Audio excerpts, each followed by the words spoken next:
What's up guys, Ivan Carranza here, and today I want to talk about playing without amps on stage.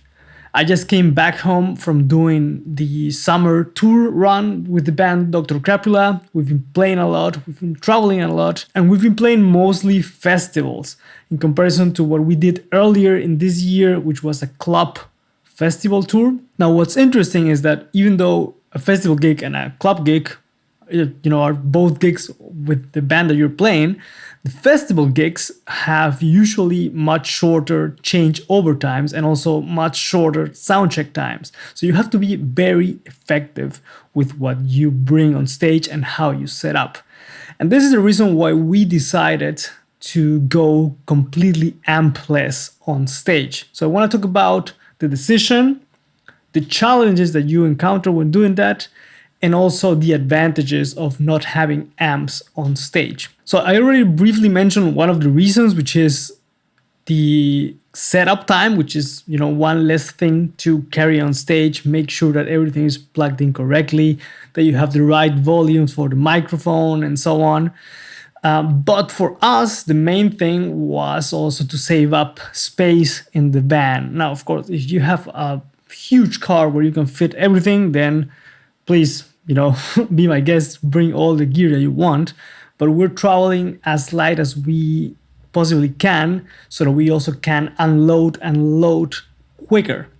And, having less amps to worry about, which is, taking it out of the case, carrying it on stage, placing the microphone, adjusting volumes, adjusting EQ and so on, for the guitar and for the bass, even though my signal goes direct or has always gone direct, still carrying amps is fairly bulky and adds to the entire setup time.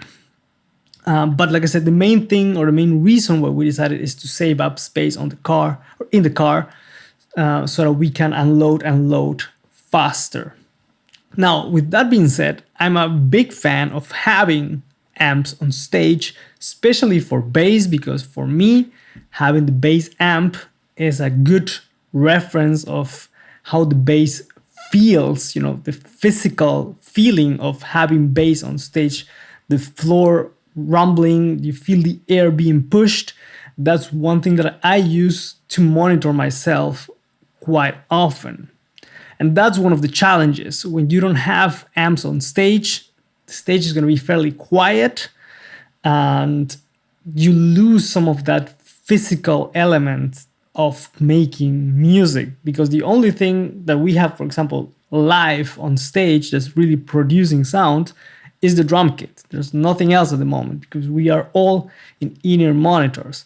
So if you don't have in-ear monitors, another challenge that you're gonna run into is that you're gonna have to use wedge monitors in front of you.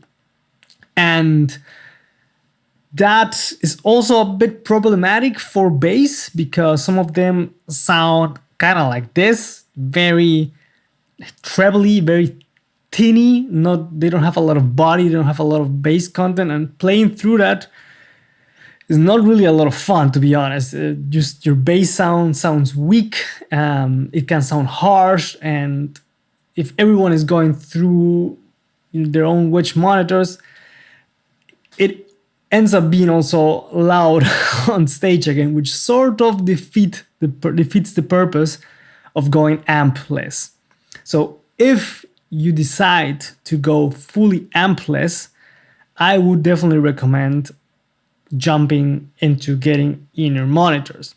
And this takes me to the next challenge, because getting a good pair of in-ear monitors is also very important, ones that seal away the noise. I've played countless of gigs with other ones, for example, the Shure 215s. Those are very common as let's say, the first step into the in-ear territory, and they work definitely well. But once you get custom molded ones, it's a completely different world. But that's a very big investment, I know. But when you have in-ear monitors, you can at least lower the volume going into your ears, which takes care of your ears, which is important because we want to keep our ears healthy for a very long time. And also gives you some more control if you set things up right. This takes me to the next challenge, unfortunately, which is ideally you can make your own monitor mix.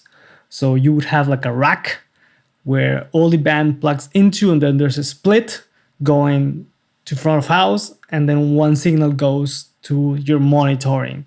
And that way you can use an app like, let's say, the Behringer One MXQ, or there's one called Mixing Station, and then you can make your own monitoring mix.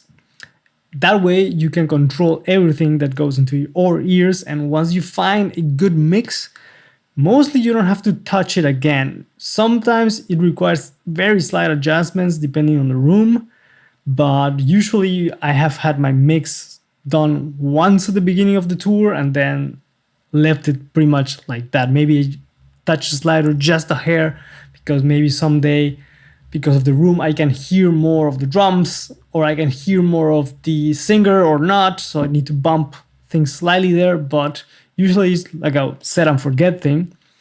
But of course, to get there, you have to invest in getting a rack, which is a challenge and, you know, an investment. Now, the next challenge when you play ampless is that you have to kind of get used to how instruments sound like through in-ear monitors.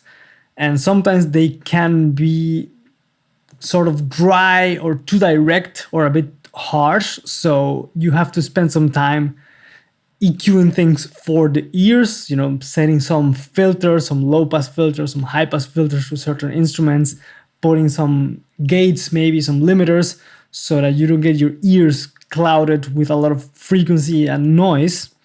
And also important is that you should try to minimize the amount of signals that you have in your ears, because compared to when you are like standing in a position and hearing everything from your surroundings, where, you know, something that's 5 meters away sounds a certain way, but something that sounds, or that is like right next to you, sounds louder.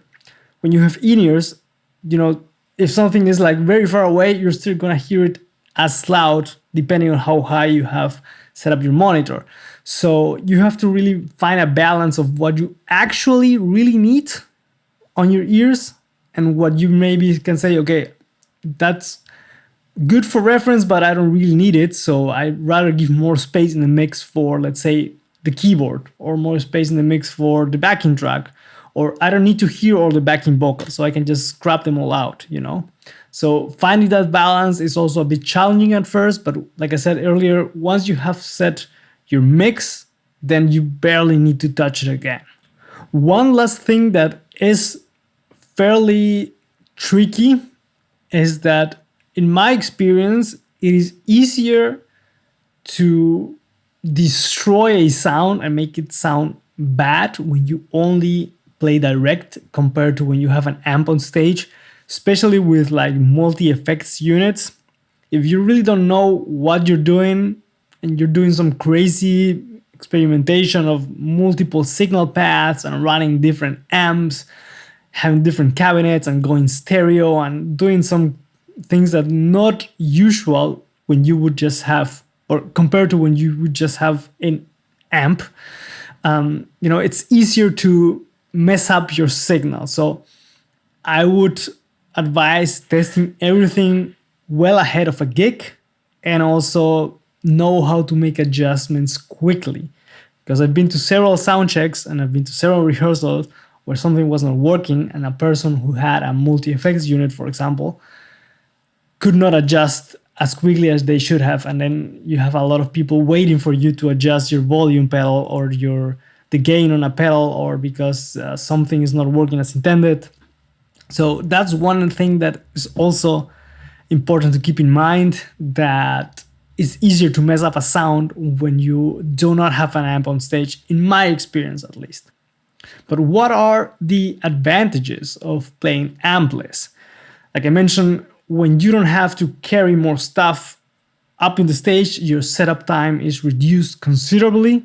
This right here, my Novo and my Quad Cortex, is my main rig, and all it takes me is to pop up my Peli case, take out the board, put it on the floor, plug in the electricity cables, and then an XLR cable on it, and I'm done. The front of house guys or the crew gets the same sound always. I don't have to touch or adjust anything. And my ears also get the same sound every single time. So I don't have to EQ or adjust for different stages. It is always the same signal. The only thing that varies is maybe my performance.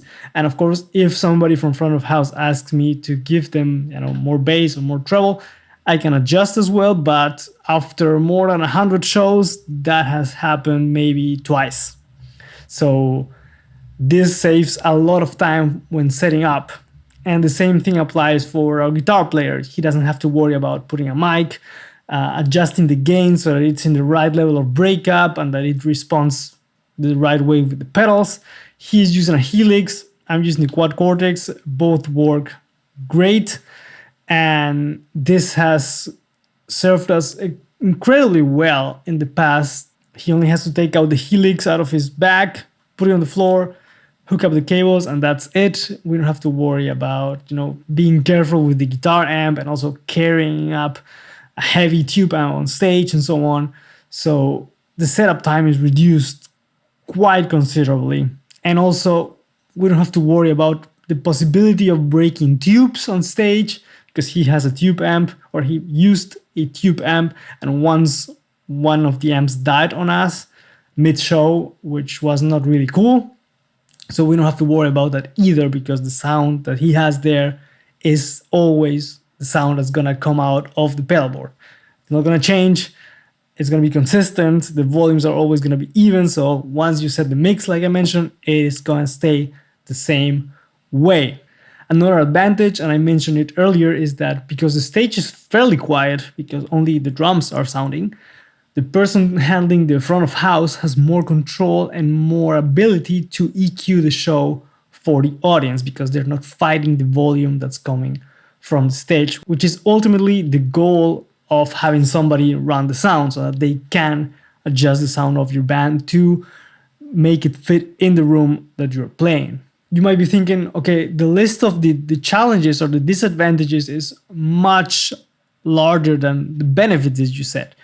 But for example, when you have really 10, 15 or half an hour to take everything into the stage, plug in, go through an entire line check or quick sound check of drums, keys, bass, guitar, vocals, there's really not much room for error. So everything has to be, really in check, and limiting the possibility of mic positions, EQ knob positions, or that a tube might be broken, or that one amp is too loud, but that one person hears the guitar amp too loud because it's pointed right in the direction and you have to adjust and go or touch things. If you can minimize all those, let's say, little incidents, it saves everyone time, which is then time that you can really invest in getting a good sound for front of house, which then means your performance is going to be better. And it also saves you time afterwards, when you can just, take a pedal board, put it in a case, put it in the car and go. You don't have to worry about casing an amp, carrying it down the stairs of a stage or a ramp, being careful with it. That all saves a lot of time, which at the end of the day is fairly valuable if you're considering that there are a lot of people involved in a production. So if you can save everyone time, that is highly, highly valuable. I hope you guys liked the video. Let me know what you think in the comments. And also don't forget to subscribe and hit the notification bell to stay up to date with the content that's coming to the channel. I'll catch you guys on the next one. Take care.